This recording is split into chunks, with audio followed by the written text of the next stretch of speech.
ఈ యొక్క ఉచిత బస్సు ప్రభావం వల్ల, మహిళలకు ఉచిత బస్సు వల్ల మంచి పీక్ టైమ్స్‌లోనే వీళ్ళు తిరుగుతారు. మార్నింగ్ ఏది చూసుకున్నా 8 నుంచి మాక్సిమం 10 వరకే. మరి తర్వాత ఎవరు ఉండరు. మరి ఈ సమయంలో ఉచిత బస్సు అన్ని బస్సులు రావడం వల్ల మరి మీకెలాగా సర్వీసులు ఎలా ఎళ్తున్నాయి? ఇంటికి ఏం తీసుకెళ్తున్నారు? నెలవారీ ఖర్చులు చూసుకుంటే ఒక పక్క ఎవరికీ జీతాలు పెరగట్లేదు, వచ్చే ఆదాయం పెరగట్లేదని ఖర్చులు పెరుగుతున్నాయి. మరి ఈ విధానంలో చూస్తే ఎన్నాళ్ళ నుంచో నమ్ముకుని ఉన్న ఈ ఆటో కార్మికుల పరిస్థితి ఏంటి? ప్రభుత్వం ఏదైనా చర్యలు తీసుకోబోతుందా? అలా మీరు అన్నట్టు వాస్తవంగా ఈ ఉచిత బస్సు పథకం వల్ల ఆటో డ్రైవర్ మీద తప్పకుండా ప్రభావం పడే పరిస్థితి అనేది ఏర్పడుతుందన్న. అయితే ఈ ఉచిత బస్సు పథకం అనేది ప్రవేశపెట్టడం ద్వారా ప్రవేశపెట్టే ముందు మన రాజకీయ నాయకులు, అదే మన గౌరవనీయులు ముఖ్యమంత్రి గారు, ఉప ముఖ్యమంత్రి గారు, నారా లోకేష్ గారు కాకపోతే కొద్దిగా సమాలోచన చేసి నిర్ణయం తీసుకుంటే బాగుండేదన్న. పూర్తిగా ఫ్రీ బస్సు అనేది పెట్టే కన్నా కూడా ఇప్పుడు 10 రూపాయలు ఉన్న టికెట్ని ఒక 3 రూపాయలు 5 రూపాయలు తగ్గించు మినిమం అమౌంట్ అనేది పెడితే బాగుండేదన్న. ఇప్పుడు ఫ్రీగా ఇస్తే ఎవరు కాదంటారు? దానితోటి మన ఆడవాళ్ళు అలాంటి విషయాల్లో ముందుగా ఉంటారు.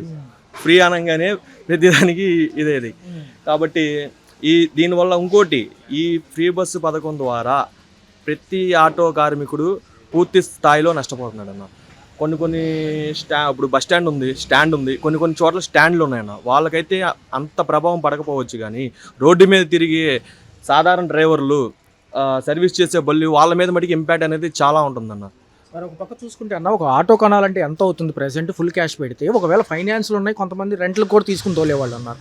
గ్యాస్ ఎంత పర్ డే అవుతుంది? ఈ ఎక్కడ చూసుకుంటే మీకు వచ్చే ఆదాయం ఇప్పుడు ఈ ఫ్రీ బస్సు పథకం వల్ల అంతా కూడా లాసే కదా. ఇటే పెడతారా? ఇంటికే ఏమన్నా తీసుకెళ్తున్నారా? ఫీజులు ఏం కడుతున్నారు? మరి ఇంటికాడ అద్దెలు ఎలా ఉన్నాయి? కరెంటు బిల్లులు చూసుకుంటే ఒక రేంజ్లో ఉన్నాయి. మరి ఇవన్నీ ఎలా మెయింటైన్ అవుతుంది? మంచి ప్రశ్న అడిగారన్న. ఆల్రెడీ ఫ్రీ బస్సు పథకం రాకముందే ఈ ఓలా, ర్యాపిడో, ఊబర్ వల్ల ఆటో డ్రైవర్ అనేవాడు సగం పతనం అయిపోయాడు అన్న.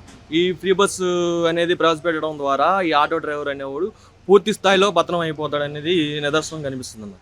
ఈ ఓలా, ఊబర్, ర్యాపిడోలు ఆటోలకి ఇచ్చింది ఒక ఎత్తు అయితేనా, ఈ మధ్యకాలంలో బైకులకి విపరీతంగా ఇచ్చారన్న.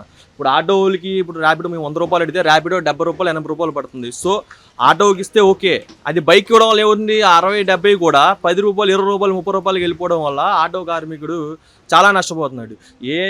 ఎవరు వచ్చినా కూడా ఆటో డ్రైవర్స్ మీద అనేది చాలా, ఆటో డ్రైవర్ అంటేనే చాలా చులకనైన ఇది మార్కెట్లో ఉందన్న.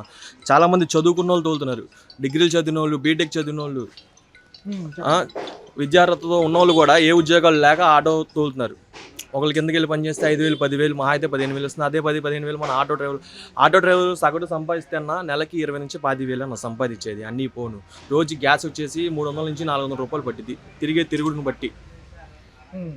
మరి చూస్తే గత ప్రభుత్వంలో ఒక 10,000 సహాయం అందింది ఆటో కార్మికులకి. ఏదైతే ఉందో ఏదన్నా రిపేర్లకో లేకపోతే బ్రేక్ చేయించుకోవడానికి ఒక ఉపయోగపడింది అంటున్నారు. అదేవిధంగా 15,000 ఇస్తానంది ఈ ప్రభుత్వం. మరి ఏమంటారు? సంక్షేమ బోర్డు కూడా పెడితే మంచిదంటారా? ఇటుపక్క 25,000 వాహనం ఇతరాక అంటున్నారు. అసలు ఏం జరుగుతుంది అన్న? ఇవన్నీ అంటే కూడా ఆటో డ్రైవర్కి ముందు సంక్షేమ బోర్డు అనేది ఏర్పాటు చేయాలన్న. ఈ నెలకి సంవత్సరానికి 10,000 15,000 అనేది అవన్నీ కన్నా కూడా సంక్షేమ బోర్డు ఏర్పాటు చేస్తే ఒక ఆటో డ్రైవర్కి సెక్యూర్ లైఫ్ అనేది ఏర్పడిద్ది అన్న. ఏదైనా సమ్ యాక్సిడెంట్స్ ఏమైనా జరిగినా, ఏదైనా హాస్పిటల్కి వెళ్ళినా సంక్షేమ బోర్డు ద్వారా కొంత రాయితీ కలిగిద్ది. ఆ కుటుంబానికి భరోసా ఉండదు. కొద్దిగా ఇన్సూరెన్స్ లాంటివి, బీమాలు లాంటివి అలాంటివి ఆ సంక్షేమ బోర్డు ద్వారా ఏర్పడతాయి. కాబట్టి ఆటో డ్రైవర్ కుటుంబం పూర్తి స్థాయిలో హ్యాపీగా బతికిద్ది. మళ్ళీ ఈ సంవత్సరానికి గత ప్రభుత్వంలో 10,000 వేసేవాళ్ళు బాగానే ఉందన్న. 10,000 దేనికో దానికి ఉపయోగపడేవి. ఆటో రిపేర్ చేయించుకోవడానికి, ఫిట్నెస్ చేయించుకోవడానికి, ఇన్సూరెన్స్ చేయించుకోవడానికో 10,000 ఉపయోగపడేవి. వీళ్ళు 15,000 వేస్తున్నారు, కానీ ఇంకా దాని గురించి ఏమీ మాట్లాడట్లేదన్న.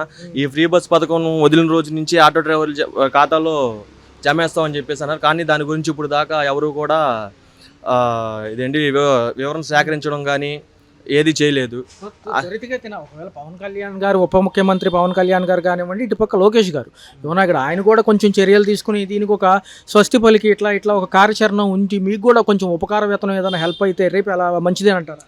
అయితే అన్న, ఒకసారి ప్రవేశపెట్టిన పథకాన్ని ఉపసంహరించుకోవడం అనేది ఏ ప్రభుత్వం కూడా చేయలేని పని అన్నది. కాకపోతే దానికి ప్రత్యామ్నాయం కింద మా ఆటో డ్రైవర్స్కి ఏదైనా ప్రత్యామ్నాయం కింద చేసి రాష్ట్ర ఉప ముఖ్యమంత్రి గారు, నారా లోకేష్ గారు, చంద్రబాబు నాయుడు గారు మరొకసారి పునరాలోచన చేసి డ్రైవర్లకి ఏ విధంగా సహాయపడితే, ఆటో డ్రైవర్లకి ఏ విధంగా సహాయపడితే వాళ్ళ కుటుంబాలతో పాటు వాళ్ళు సంతోషంగా బతుకుతారు అనేది సమాలోచన చేసి ఈ ఉప ముఖ్యమంత్రి గారు పూర్తిగా ఇన్వాల్వ్మెంట్ అయ్యి చేస్తే బాగుండిద్దని మా ఆలోచన. చూస్తే ఆటో కార్మికుల పరిస్థితి ఎలా ఉంది, ఒక పక్క రోజువారీ పని చేసుకుని ఏదైతే సర్వీసులు ఉన్నాయో ఇవి ఎలా ఉన్నాయి, ఒక పక్క ఉచిత బస్సు ప్రయాణం ఎంత ఇబ్బందిగా ఉంది, అసలు ఇంటికి ఏం తీసుకెళ్తున్నారు, నిజంగా చూసుకుంటే నెలవారీ కిస్తీలు రిపేర్లకే అవుతున్నాయని చాలా మంది అంటున్నారు. అసలు మరి బతుకు జీవనం ఎలాగ రేపు చూసుకుంటే ఏముంది, అదే బస్ స్టాండ్లో చొక్కా చింపుకొని కూర్చోవడమే పళ్ళెం పట్టుకొని. ఇలా సాగితే ఫస్ట్ టైం ఓలా ర్యాపిడో ఊబర్లన్నీ చంపారు, బతుకు జీవనం సాగలేదు. ఇప్పుడు లేడీస్కి ఫ్రీ బస్సులు పెట్టారు, ఇప్పుడు ఉన్నది వస్తా పోయింది. ఇంకేం చేయాలి, రోడ్డు మీద బెగ్గింగ్ చేయడమే.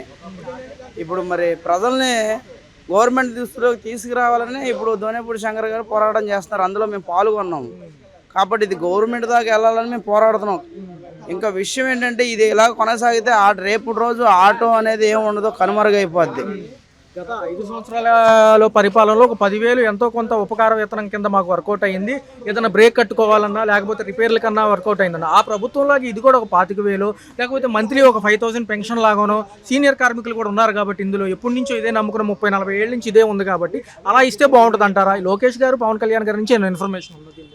లోకేష్ గారు పవన్ కళ్యాణ్ గారి ఇన్ఫర్మేషన్ అంటే ఏం లేదండి, కనిపించేది చంద్రబాబు నాయుడు బాబు గారే. తర్వాత ఈ లోకేష్ బాబు కానీ పవన్ కళ్యాణ్ బాబు గారు కానీ ఎవరు కనపడతలా, ఎవరు పనుల్లో వాళ్ళు ఉంటున్నారు. ప్రజలను పట్టించుకునే పనులు అయితే ఎవరూ లేరు. ప్రభుత్వం రాకముందు ఇచ్చిన హామీల కంటే ఇప్పుడు నెరవేర్చడానికి టైం లేక వాళ్ళు ఏసీలో చక్కగా కూర్చొని ఉంటున్నారు. బయట ఎండల్లో తిరిగి కిరాయిల కోసం కష్టపడి 10-20 అడుక్కోవడానికి రోడ్ల మీద పరిగెత్తడం వల్ల కొద్దిగా పట్టించుకుంటే బాగుంటుందని మా ఉద్దేశం. ఈ లెక్కలు చూసుకుంటే మరి ఇంట్లో ఫీజులు ఏం కడుతున్నారన్నా, ఇంటి మెయింటెనెన్స్కి ఎంత అవుతున్నాయి, ఖర్చులు ఒక పక్క నిత్యావసర ధరలు చాలా పెరిగి ఉన్నాయి. మరి ఈ సమయంలో ఇలాంటి పథకం పెట్టడం వల్ల చాలా లాస్ కదా. అవునన్నా, ఎంతమంది కనీసం 1000 రూపాయలు కింద మీద పై పాకుపడి తీసుకుని అయినా ఇంటికి వెళ్ళేవాళ్ళం. అందులో సగం వడ్డీలు గడ్డలకు పోయాయి. ఇప్పుడు 500 తీసుకెళ్ళడమే కష్టమైపోతుంది. మరి ఏమంటారు, ఏదైనా ఇన్ఫర్మేషన్ ఉందా, ఏదన్నా సంక్షేమ బోర్డు పెట్టి మీకు ఆ బాధలు తెలుసుకోవడానికి ఏదన్నా ఇట్లాంటి ప్రక్రియ ఏమైనా ప్రారంభిస్తారా ప్రభుత్వాలు? ఏదన్నా ఇన్ఫర్మేషన్ ఉందా అసలు ఇప్పుడు వరకు? ఏం చెప్తున్నారు? సంక్షేమం దృష్టి అంటే ఏం లేదన్నా, ఆటో కార్మికులు కూడా మనుషులే, వాళ్ళకి భార్య పిల్లలు ఉన్నారు, కుటుంబం ఉంది, వాళ్ళే పోషించుకోవడానికి అవకాశాలు ఏదన్నా కల్పిస్తే బాగుంటుంది. ఇప్పుడు ఉచిత పథకాలు బస్సులకి లేడీస్కి పెట్టారు, బాగానే ఉంది. పోయిన ప్రభుత్వంలో జగన్ 10,000 ఎంతో వేశారు. మరి ఈ ప్రభుత్వంలో 15,000 వేస్తానని చెప్పి హామీలు ఇచ్చారు. మరి ఇప్పుడు ఏడాది దాటిపోతుంది, మరి ఆటో కార్మికుడిని పట్టించుకునే నాదిలే లేడు.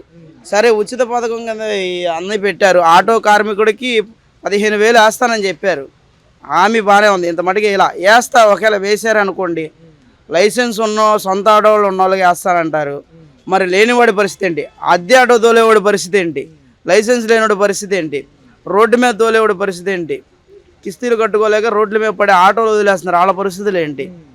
మరి ఇది కూడా చంద్రబాబు నాయుడు ప్రభుత్వం కొద్దిగా గమనించాలి, ఆదుకోవాలని నేను ఆకాంక్షిస్తున్నాను. ముఖ్యమంత్రి గారు గతంలో రాష్ట్ర ప్రజలకు ఏదైనా సమస్య ఉంటే నేను ముందుంటాను, ఆదుకుంటాను అన్నారు. ఆయన ఎటువంటి రెస్పాన్స్ లేదంటున్నారు. ఎందుకని పవన్ కళ్యాణ్ గారు సైలెంట్గా ఉన్నారు? దీని మీద ఏమైనా స్పందించడం జరిగిందా?